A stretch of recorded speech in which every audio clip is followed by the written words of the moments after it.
یہ بھی ایک مغالطہ پیدا ہو جاتا ہے مسلمان امت میں کہ جب ہم نبی کے نام لیوا ہیں تو ہم تو جنتی ہے ہی، ہماری نجات تو ہو ہی جانی ہے۔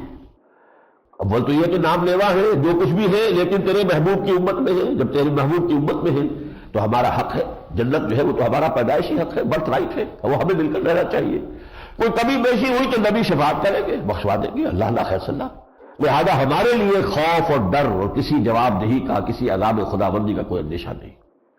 جب یہ خیال پیدا ہو گیا تو اب ایمان بالآخرت کی تاثیر ختم ہو گئی، مسئولیت کا احساس ختم ہو گیا۔ نتیجہ یہ ہے کہ وہ جو فارسی میں کہا جاتا ہے کہ بے حیا باش و ہر کے خائی کن، ایک دفعہ حیا کا پردہ اٹھا دو پھر جو چاہو کرو۔ اسی طریقے سے یہ ہے کہ جب آخرت پر ایمان کو اس غلط تصور کے تحت اس کی نفی کر دی جائے گی، اس کو غیر مؤثر بنا دیا جائے گا، تو پھر اچھے اعمال کہاں سے آئیں گے؟ پھر تو وہی بدعمالی ہوگی جس کا نقشہ کہ آج امت پیش کر رہی ہے۔ وَقَالُوا لَن تَمَسَّنَا النَّارُ إِلَّا أَيَّامًا معدودہ، ان کا یہ خیال ہے، انہوں نے یہ کہا ہے کہ ہمیں آگ نہیں چھو سکتی مگر گنتی کے چند دن۔ قُلْ أَتَّخَذْتُم مِّنَ اللَّهِ عَهْدًا، اے نبی سے ذرا پوچھئے کہ تم نے اللہ سے کوئی عہد لے لیا ہے، کوئی اس سے قول و قرار تمہارا ہو چکا ہے؟ فَلَن يُخْلِفَ اللَّهُ عَهْدَهُ، کیا اللہ تعالیٰ اپنے عہد کی خلاف ورزی نہیں کرے گا؟ ام تقولون علی اللہ ما لا تعلمون، یا تم اللہ کی طرف منسوب کر رہے ہو وہ چیز کہ جس کا تمہیں علم نہیں ہے۔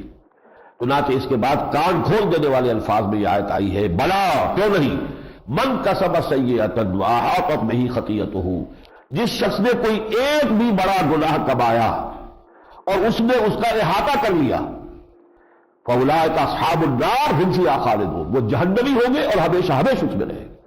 یعنی یہ دل سے خیال نکال دو کہ تم جو چاہو کرو، جو تمہارے اعمال ہو، حرام خوریاں کرو، غلط اعمال تمہارے ہو، لیکن جنت تمہارا حق ہے اور نجات جو ہے وہ گویا کہ تمہاری گارنٹی ہے۔ اس خیال کو نکال دو۔